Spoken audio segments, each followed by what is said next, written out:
this is history in the making, because it's been at least half a century since Israel's been at war with another country, but the odds have never been in Israel's favor as they are currently. It also underscores, again, how Israel's entire war doctrine is built for just this kind of scenario, and not the sort of messy, asymmetric warfare against terrorist groups that has bedeviled Israel in recent decades. We see great success, apparently, so far in Iran versus the quagmire that we have in Gaza. We can even see that, I think what's happening now in Iran is closer to what Israel did in Lebanon, in Beirut and Tehran. There's very similar images coming out from there, but I totally agree. Israel's capability to go after guerrilla warfare in Gaza against Hamas is not as successful as it has against these semi-military organizations in Lebanon and a proper state in Iran. Hezbollah was a state within a state.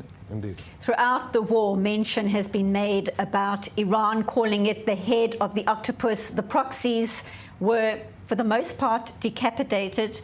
And it seems like things, according to the latest reports, are going very well for Israel. But very briefly, Dan Perry, what is victory in this historic war? What does it look like? Oh, victory is an end of the nuclear program in Iran and a complete capitulation either through the destruction of the Fordo plant and Iran's agreement to not resume enrichment, or the fall of the regime. Ariel Osseran, what does victory look like at the end of the day after this Operation Rising Lion?